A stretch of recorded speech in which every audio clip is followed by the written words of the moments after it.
സ്വാമി പറഞ്ഞു, നീ ധൃതി പിടിക്കല്ല, നമ്മളിപ്പല്ലേ വന്നിട്ടുള്ളൂ.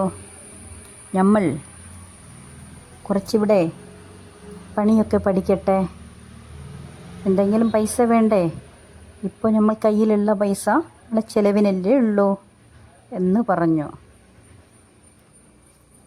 ഭാര്യ എന്നാലും സമാധാനമായില്ല. കാരണം അദ്ദേഹത്തിൻ്റെ ഭാര്യ ഗർഭിണിയാണ്. രാവിലെയായി. എന്തെങ്കിലും ജോലിക്ക് പോകണ്ടേ? പോണം. എന്തറിയും? ഒന്നും അറിയില്ല. നാട് വിട്ട് വന്നതല്ലേ. അന്നേരം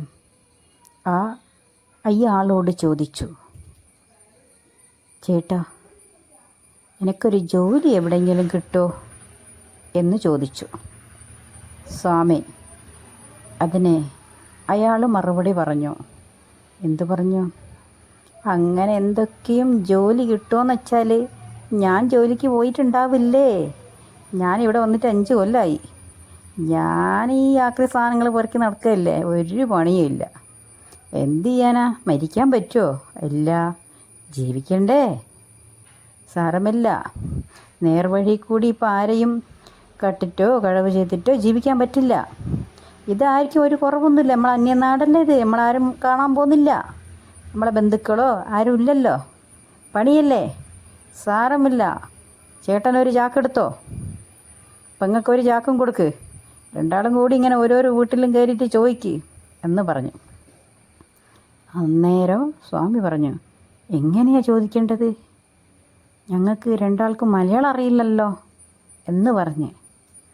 അത് സാരമില്ല ചേട്ടാ, തമിഴിൽ തന്നെ പറഞ്ഞോ, ഇവർക്കൊക്കെ തമിഴറിയാം, പേടിക്കണ്ട, കച്ചവടം കിട്ടും, പോയിക്കോ, വൈകിട്ട് കാണാം. എനിക്ക് സമയമാവുന്നുണ്ട്, ഞാനും പോയി നോക്കട്ടെ, എവിടെയെങ്കിലും അരിൻ്റെ പൈസ കിട്ടുമെന്ന് നോക്കട്ടെ. എന്നാൽ വൈകുന്നേരം കാണാം അല്ലേ, ശരി എന്ന് പറഞ്ഞ് അയാളങ്ങ് പോയി. അയാൾ തന്ന 2 ചാക്കില്ലേ, അതെടുത്തുകൊണ്ട് ഈ സ്വാമിയും തായമ്മയും രണ്ടാളും കൂടി എവിടെ പോയി? അവിടെ അടക്കാത്തെരുവിൽ ഒരു തെരുവുണ്ട്, ഗണപതി ക്ഷേത്രം. ഓലി കാണുന്ന അടുത്ത്, ഇവർക്ക് സ്ഥലം അറിയില്ലല്ലോ. അവിടെ പോയിട്ട് ആ തെരുവിൽ 2 സൈഡും വീടുകളാണ്. അതിലിവരറിയുന്ന ഭാഷയിൽ ചോദിച്ച്, നിങ്ങൾക്ക് ആവശ്യമില്ലാത്ത ഈ ആക്രി സാധനങ്ങൾ ഞങ്ങൾക്ക് തരണേ, ഞങ്ങളതിന് പൈസ തരാം എന്ന് പറഞ്ഞ് തമിഴിലാണ് ഈ പറയുന്നത്. അപ്പോൾ അവർക്ക് പകുതി മനസ്സിലായി, പകുതി ആയിട്ടില്ല. അയ്യോ പാവം, പുതിയ ആൾക്കാരാണെന്ന് തോന്നുന്നു എന്ന് ആ തെരുവിലുള്ള ജനങ്ങൾ ഈ വേണ്ടാത്ത പഴയ സാധനങ്ങളൊക്കെ ഇവർക്ക് തന്നു. ഇവർ രണ്ടാളും അത് എടുത്തു കൊണ്ടുപോയി, മറ്റേ ആൾ പറഞ്ഞിട്ടുണ്ടല്ലോ പഴയ സാധനം കൊടുക്കുന്ന പീടിക എടകോടി മുക്കിലാണ് ഉള്ളത് എന്ന്, അവിടേക്ക് കൊണ്ടുപോയി. അതവിടെ കൊടുത്ത് ചെറിയൊരെന്തോ പൈസ കിട്ടി. അതും കൊണ്ടുവന്ന് അന്നത്തെ ചിലവ് കഴിഞ്ഞ്. അങ്ങനെ കുറച്ച് ദിവസങ്ങൾ അവിടെ അങ്ങനെ കഴിഞ്ഞ്. അങ്ങനെ പോയിക്കൊണ്ടിരിക്കുമ്പോൾ മാസം തികഞ്ഞു സ്വാമിയുടെ ഭാര്യയ്ക്ക്. എന്നിട്ടോ അവിടെ 5-6 കുടിലുകളില്ലേ, ഇവരൊരു കുടിലുണ്ടാക്കി. ആ കുടിലിലാണ് പ്രസവം നടക്കുന്നത്. പ്രസവം ഇന്നത്തെ പോലെ ജനിക്കുന്നതിൻ്റെ മുന്നേ ആസ്പത്രിയിൽ പോയി സൂചിയും പോളിയും മറ്റേതും അതൊന്നുമില്ല അവർക്ക്. ആ കുടിലിൽ നിന്ന് പ്രസവിച്ചു. ഈറ്റെടുക്കാൻ വന്ന ഡോക്ടറോ ആ 6 കുടിലിലും താമസിക്കുന്ന മുതിർന്ന മുത്താച്ചികൾ 2 ആൾ, അവരാണ് ഈ പെണ്ണുങ്ങൾക്ക് ഈറ്റെടുത്തത്. അവിടെ പ്രസവിച്ചു. അത് പെൺകുട്ടിയാണ്. അങ്ങനെ കുറച്ച് കാലം ആ കുട്ടി കുറച്ച് വലുതാവുന്നവരെ അവിടെ തന്നെ സഹകരിച്ച് നിന്നു. പണിയും പഠിച്ച് കുറച്ച് കുറച്ച് മലയാളങ്ങളും പഠിച്ച് അപ്പോഴത്തേക്ക് കുട്ടിക്ക് 3 വയസ്സായി. അപ്പോൾ സ്വാമിയുടെ ഭാര്യ പറഞ്ഞു, ഇനി ഈ ചെറ്റക്കുടിൽ കിടക്കാൻ പറ്റില്ല. കാരണം പെൺകുട്ടിയാണ്, 3 വയസ്സായില്ലേ, കുഞ്ഞൻ വലുതായിക്കൊണ്ടിരിക്കുകയാണ്.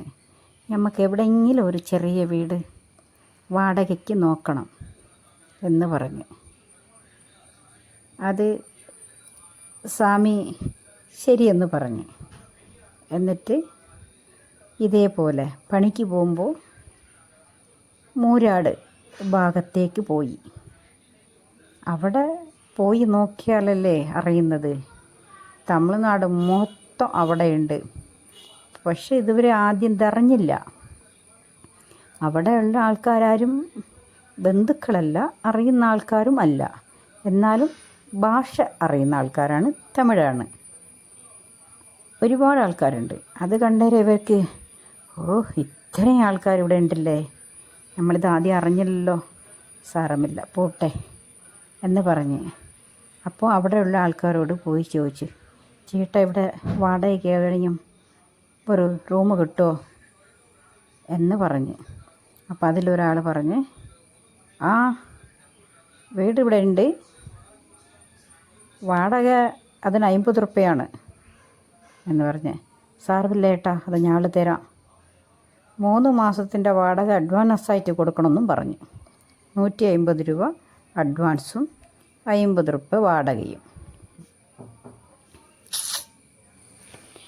150 റുപ്യയും അയാളെടുത്ത് കൊടുത്ത് അഡ്വാൻസായിട്ട് ഒരു ചെറിയ കുഞ്ഞുമുറിയും ഒരു അടുക്കളയുള്ള ഒരു റൂം വാടകയ്ക്കെടുത്തു. എന്നിട്ട് ഇവർ ഇവിടെ നിന്ന് അവിടേക്ക് മാറി, വടകരയിൽ നിന്നും മൂരാടിലേക്ക് മാറി താമസം. അപ്പോൾ അവിടെ ഒരുപാട് ആൾക്കാരുണ്ടല്ലോ. അപ്പോൾ ഇവർ വടകര താമസിച്ചു കൊണ്ടിരിക്കുമ്പോൾ പണിക്ക് പോകുമ്പോൾ ഒന്നിച്ച് ഈ കുട്ടീനെയും കൂടെ കൊണ്ടുപോകും. അവിടെ പോയപ്പോൾ അത് ഒരു പണി ഇതായി കിട്ടി. അവിടെ കുറേ കുഞ്ഞുങ്ങളുണ്ട്.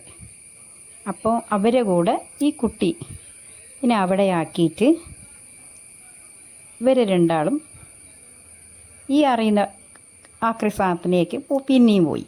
അതിനല്ലേ പണി. അങ്ങനെ ഓരോരോ ദിവസങ്ങളും കഴിഞ്ഞു പോയി. എന്നിട്ട് പൈസ ഇങ്ങനെ കച്ചവടം പഠിച്ച് പൈസ ഉണ്ടാക്കാൻ പഠിച്ചപ്പോൾ സ്വാമീൻ്റെ സ്വഭാവം അങ്ങനെ മാറാൻ തുടങ്ങി. എങ്ങനെ? അവിടെ ഒരുപാട് കല്ല് പൊട്ടിക്കുന്ന ആൾക്കാരുണ്ടായിരുന്നു. അവരൊന്നിച്ച് ഫ്രണ്ട്സായി നല്ലോണം കള്ള് കുടിക്കാൻ പഠിച്ചു. എന്നിട്ടാണ് ജീവിതത്തിൽ ലോകത്തിൽ ഇല്ലാത്ത ദുരിതങ്ങൾ അത്രയും കടക്കാനുള്ള സമയമാണത്. കടന്ന് വരുന്നു. സ്വാമി വെള്ളം അടിച്ച് കുറച്ച് അടിച്ച് പിന്നെ ഫുള്ളായി അടിച്ച് വന്ന് ഫുൾ കച്ചറ തന്നെ വീട്ടിൽ. സ്വസ്ഥതയില്ല. അടിയും പിടിയും കച്ചറയും. ഇങ്ങനെ പോയി കഷ്ടപ്പെട്ട് കൊണ്ടുവന്ന് ഈ ആക്രി സാധനം വാങ്ങിച്ച് കൊണ്ടുവന്ന് പൈസ മുഴുവതും കള്ളു കുടിച്ച് ഉണ്ടാക്കിയ ഭക്ഷണം അയാളും കഴിക്കില്ല. ഈ പാവം ഈ പിഞ്ച് പൈതലിനെയും കഴിക്കാൻ സമ്മതിക്കില്ല, ഭാര്യേനെയും കഴിക്കാൻ സമ്മതിക്കില്ല, അയാളും കഴിക്കില്ല. അതാണ് അയാളുടെ സ്വഭാവം. അങ്ങനെ അടിയും പിടിയായി കഴിഞ്ഞ് ഈ കുഞ്ഞനിത് കാണുന്നുണ്ടല്ലേ. പക്ഷേ അയാൾക്ക് വിദ്യാഭ്യാസം ഇല്ലാത്തതല്ലേ. അപ്പോൾ അച്ഛനും അമ്മയും കുഞ്ഞിനെ മുന്നിൽ വെച്ചുകൊണ്ട് കച്ചറ ഉണ്ടാക്കാൻ പാടില്ല, അത് കാണുമ്പോൾ കുഞ്ഞുങ്ങൾക്ക് വിഷമമാവും എന്ന് ചിന്തിക്കേണ്ട ബുദ്ധി അവർക്കില്ല. എന്തെല്ലാം കച്ചറയാക്കാൻ പറ്റും, എല്ലാ കച്ചറയും ആക്കി. കുഞ്ഞനും സ്വസ്ഥതയില്ലാണ്ട് ആയിപ്പോയി. അച്ഛനെ കാണുമ്പോൾ പേടിയായി. അച്ഛൻ മദ്യത്തിനടിമയായി.